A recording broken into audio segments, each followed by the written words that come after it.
Wal Asy'ariyah, imamnya adalah Abul Hasan Al-Asy'ari, dan ini dianut oleh NU dan Habaib banyak di Indonesia. Kemudian yang ketiga, wal Maturidiyah, imam mereka adalah Abu Mansur Al-Maturidi, dan mereka itu banyak di India, Pakistan, Bangladesh, yang madhabnya madhab Hanafi. Ini semua Ahlus Sunnah wal Jamaah. Apakah Asy'ariyah dan Maturidiyah itu pasti benar? Iya, keyakinan, nggak boleh tidak. Kalau kita meragukan kebenaran Asy'ariyah Maturidiyah, bermasalah kita. Ini masalah akidah. Asy'ariyah Maturidiyah adalah membawa madhaj yang benar dalam akidah. Benar dan harus kita yakin benar, nggak boleh diganggu. Ini akidah. Cuman apakah yang di luar Asy'ariyah Maturidiyah itu pasti sesat? Oh enggak.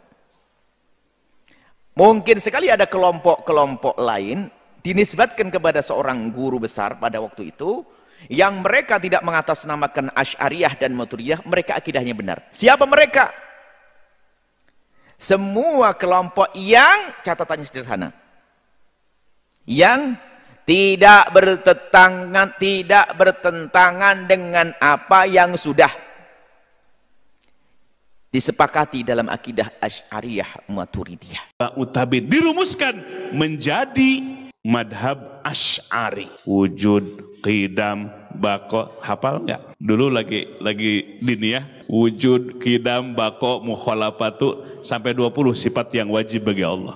Namanya ummahatus sifat, sifat yang pokok. Jadi ciri Ahlus Sunnah wal Jamaah, tauhidnya bermanhaj Asy'ariyah. Fikihnya ala mazahibil arba'ah, mengikuti satu dari madhab yang 4. Mau Syafi'i, mau Maliki, Hanafi, Hambali, silahkan. Yang ketiga, tasawufnya ngikuti thariqah mu'tabarah. Inilah yang disebut sifat Ahlus Sunnah wal Jamaah.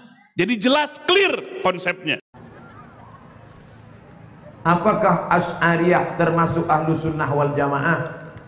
Ahlus Sunnah wal Jamaah itu 3. Pertama Asy'ari, kedua Maturidi, yang ketiga Ahlul Asar. Yang pertama Asy'ari, yang ketiga Maturidi, yang ketiga Ahlul Asar. Itulah Ahlus Sunnah wal Jamaah. Abdul Somad, saya Asy'ari. Apa kata Kiai Haji Hasyim Asy'ari, Mbah Hasyim, pendiri Nahdlatul Ulama, NU? Akidahnya Asy'ari, fikihnya Syafi'i, hormat 4 mazhab, dan tasawufnya Junaid Al-Baghdadi. Sumatera Barat, Perti. Apa itu Perti? Akidahnya Asy'ari, fikihnya Syafi'i, tasawufnya Junaid Al-Baghdadi dan Al-Ghazali. Al-Wasliyah Medan, Sumatera Utara, akidahnya Asy'ari, fikihnya Syafi'i. Nabi kata kulluhum finnar, semua sesat, masuk neraka. Illa wahid, kecuali satu. Apa maksudnya? Dalam 71 kumpulan Yahud, satu yang betul, yang pegang kitabnya, yang ikut ajaran dibawa oleh Musa. Dalam kumpulan Nasara ada satu kumpulan yang betul, masih percaya kepada Musa, Taurat, percaya pada Isa sebagai anak Maryam, bukan anak Tuhan. Ada juga orang Nasara yang ikut dengan yang betul.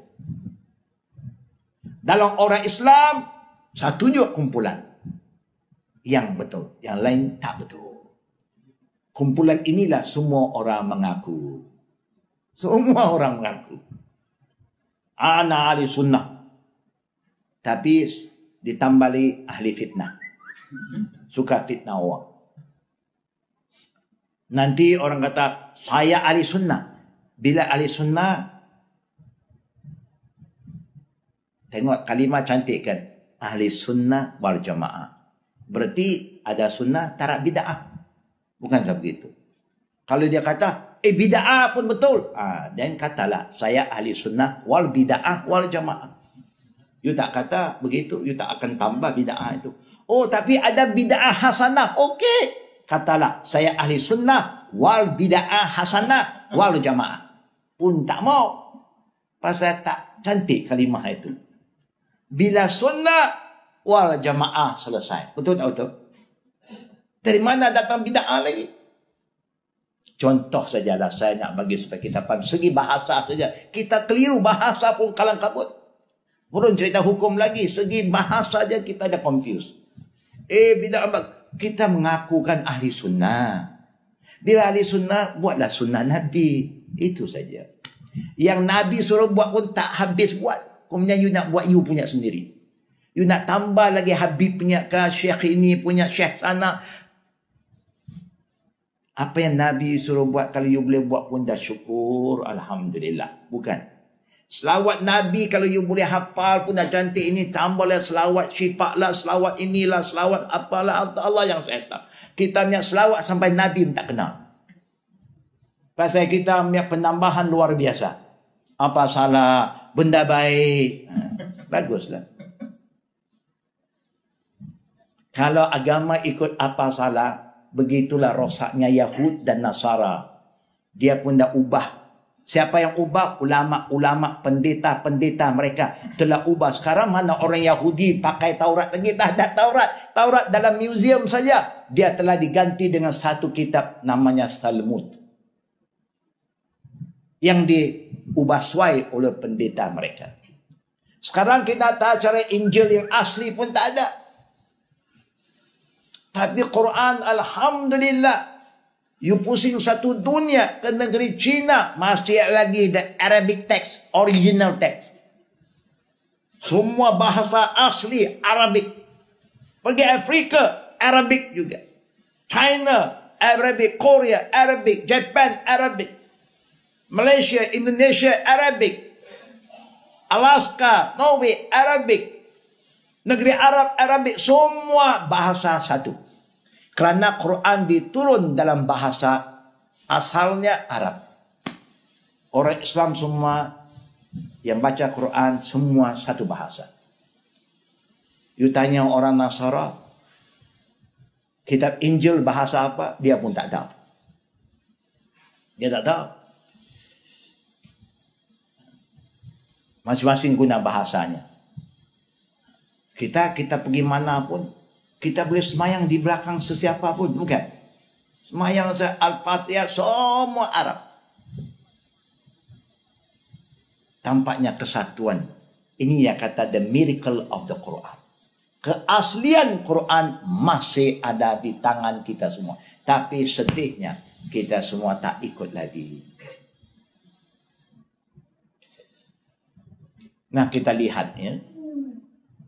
Masalah ahli sunnah wal jamaah. Bila Nabi kata umat saya akan berpecah, kemudian satu saja selamat. Sahabat pun panik juga. Sahabat pun ya terasa macam kumpulan mana yang selamat? Nawab satu hadis kata Nabi kata jamaah. Kerana umat yang akan ikut kebenaran juga ada jamaahnya. Kemudian Nabi sebut lagi ma'ana alai wa ashabi. Allahu Akbar. Tengok bagaimana Nabi ya menjelaskan sesuatu pada umat supaya umat tak keliru. Nabi kata, yang dikatakan firqah najiyah, firqah yang selamat, ialah orang yang ikut apa yang saya